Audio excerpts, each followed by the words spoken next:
Pada kesempatan kali ini, saya akan membawakan presentasi yang berjudul Sentralisasi, Desentralisasi, dan Negara Serikat. Nah, sentralisasi, desentralisasi, dan negara serikat ini merupakan 3 sistem pemerintahan utama yang ada di Indonesia. Oke, langsung saja kita masuk ke yang pertama, yaitu sentralisasi. Sentralisasi adalah sistem pemerintahan di mana kekuasaan tertinggi berada di tangan pemerintahan pusat. Dalam sistem ini, semua kebijakan dan keputusan penting diambil oleh otoritas pusat. Sementara daerah hanya menjalankan tugas-tugas administratif. Sentralisasi dianggap efisien dalam pengambilan keputusan karena tidak memerlukan koordinasi dengan banyak pihak, tetapi kurang fleksibel dalam menanggapi kebutuhan daerah.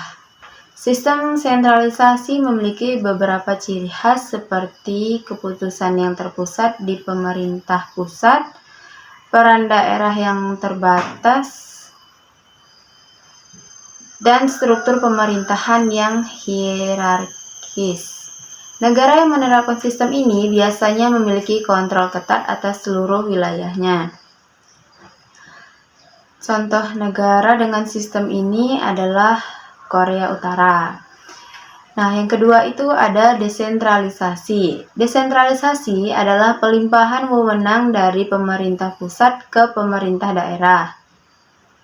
Sistem ini memberikan otonomi kepada daerah untuk mengatur urusan tertentu seperti pendidikan, kesehatan, dan keuangan.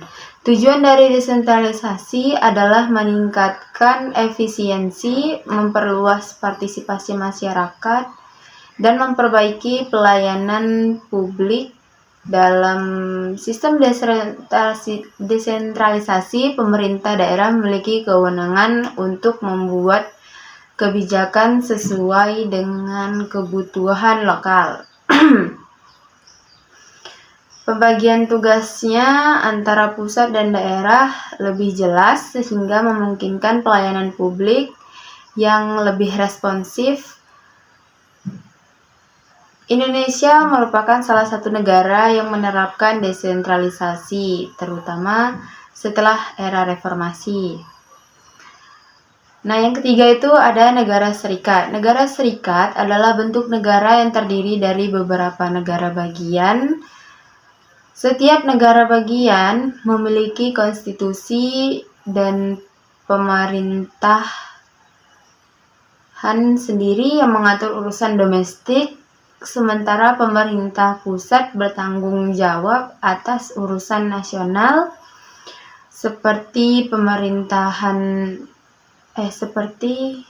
pertahanan dan hubungan luar negeri.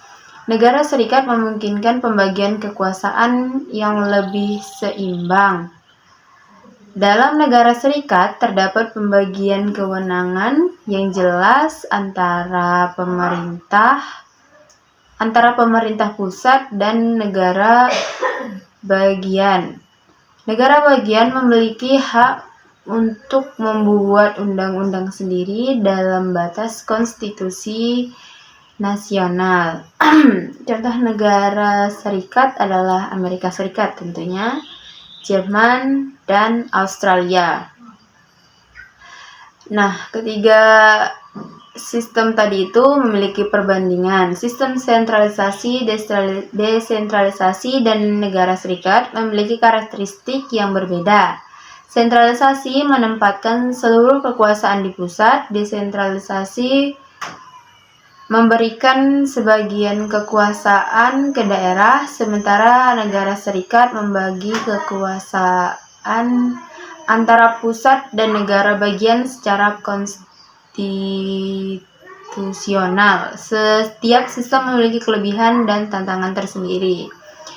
Sekian dari saya. Wassalamualaikum warahmatullahi wabarakatuh.